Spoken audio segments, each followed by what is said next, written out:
again to Decatur Fire Station number 1. My name is Firefighter Travis Garrett, and I've been a firefighter here in Decatur for 8 years now, and I've spent 7 of those 8 years down here at Station 1. So what we're going to do is we're going to start a tour and show you around, and we can talk about some different fire safety facts along the way. We're also going to see some of the equipment that we carry here and talk about the services we provide also for the citizens of the city of Decatur. So if you want to follow me, we'll do a quick walk through this front entrance, and we'll go out to where all the fun toys are.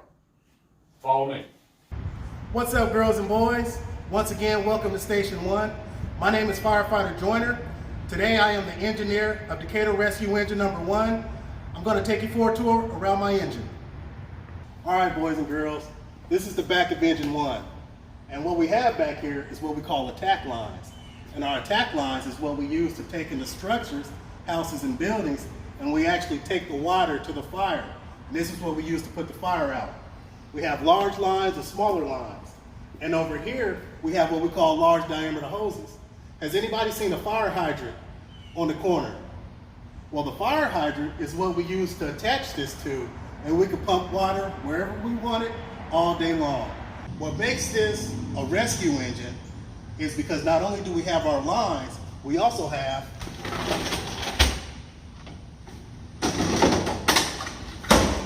what we call rescue tools.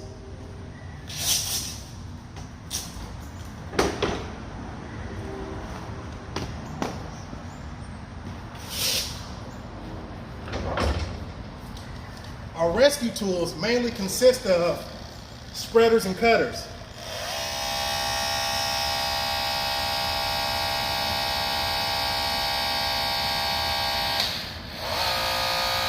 And as you can see, we use our spreaders to spread things apart and to also crush things together.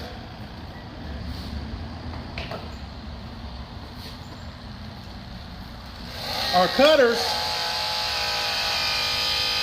is just that. It's a big cutting tool. And these tools are used to extricate. And what extricate means is to remove a car from someone that's inside of it hurt.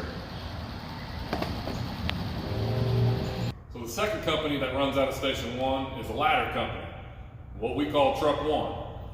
The special thing about Truck 1 is that you notice it's got a 100-foot aerial on top. And you see that it's a Bloomington Fire Department truck. We've had some unfortunate accidents with our city of Decatur fire trucks, and they're getting repaired right now. So what we also like to call the truck company is kind of like a rolling toolbox. They carry all kinds of heavy equipment that are great for structure fires and other types of calls. So every compartment is full of equipment and saws and tools like that allow us to do our job better. And so not only do we have the 100-foot stick on top, we also have a whole bunch of ground ladders that we keep so that we can throw ground ladders from the ground in case we're not able to utilize the aerial. So when we were talking about Engine 1, we talked about how the engine company is responsible for pulling a line and going and putting water on the fire, put the fire out. The special thing about the truck company is it's responsible for things like search and rescue and ventilation. So sometimes you'll see firefighters crawling on top of the roofs, on top of the house, and they're cutting a hole in the roof to allow all the heat and smoke out of the house so that the engine company can go in and see better and put the fire out.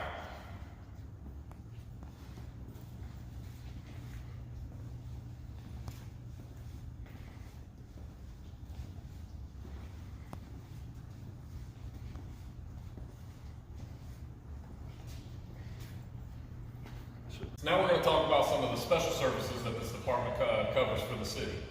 We have hazardous materials team, a trench rescue team, a confined space team, a high angle rescue team, and also a scuba team.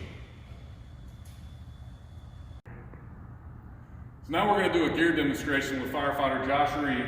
We're going to put all the firefighting gear on to show you what a firefighter looks like whenever we go in to fight a house fire. So the most important thing we need to do is protect ourselves so we can go in and help somebody and put the fire out. So to protect our bodies from the smoke and the fire, we have to protect ourselves from our toes all the way to our heads. So what we're going to start with first he's probably gonna kick off his shoes and he's gonna put on, like what I already have on, my bunker pants with my boots. Now the cool thing about Josh's boots, they're attached to his pants, so he's already halfway dressed.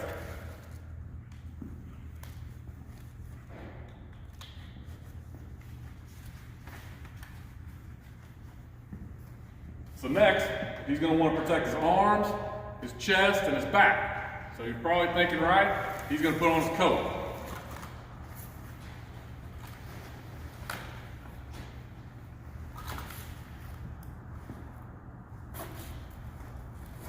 Now moving up his body, the next thing, I don't know if you can see it laying here, but he's got to protect his neck, and then whenever he will put it up, it's going to protect his head as well. So he's going to put on his hood.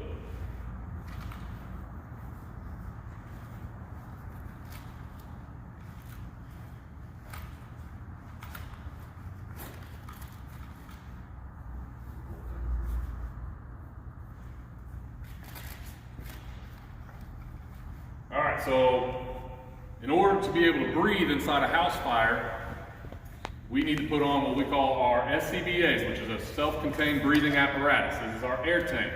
This allows us to breathe inside a smoky environment and allow us to work. So he's going to put on this backpack that has an air bottle on it, so that's going to allow him to breathe.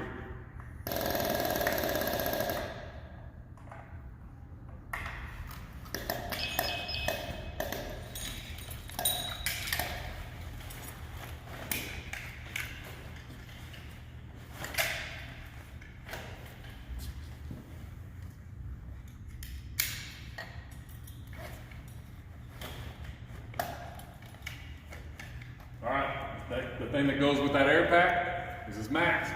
And this is a special mask. It is rated to where it can withstand high heat, and it seals to his face so it doesn't let any smoke or heat inside that mask while he's breathing, so he doesn't damage his lungs. And then that hood, now he's going to put that hood up, and that's what's ultimately going to protect the top of his head from the heat. Speaking of protecting his head, as we keep moving on up, he's got one more thing he's got to put on up top. That's his helmet.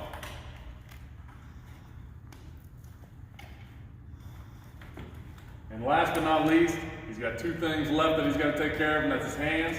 So he's got some gloves.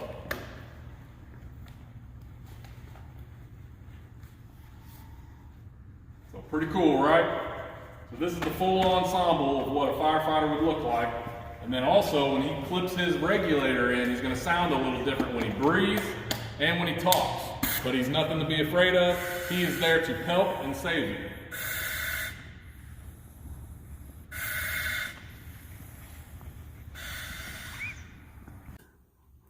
Hi, I'm Firefighter Brewer, and I currently work on 2nd Battalion here in the city of Decatur. In Decatur, we have 3 battalions that cover 7 stations with 8 companies. Because we work a 24/48, that means we sleep here at the firehouse. This has become a second home to us. We'll now begin the virtual tour. Hey everybody, Elmo here, serving up fire safety in the kitchen here at Station 1. You can see our fine chef in the background cooking. Notice that he is close to all of his food. We've got chicken in the fryer. We've got pans on the stove. We can see lids are close and hot pans are handy. There are several things we have to remember while cooking in the kitchen. Stoves are very hot and we have to keep our distance. 3 feet is what's recommended for anything that can catch fire. We don't want to do anything without them knowing. We do not want to leave any food unattended. You can see our chef has left, and that's why Elmo is here. Oh, he's back. All right, just a few things before we go. It's almost time to leave, but Firefighter Brandon is going to leave you with a few tips here for cooking in the kitchen.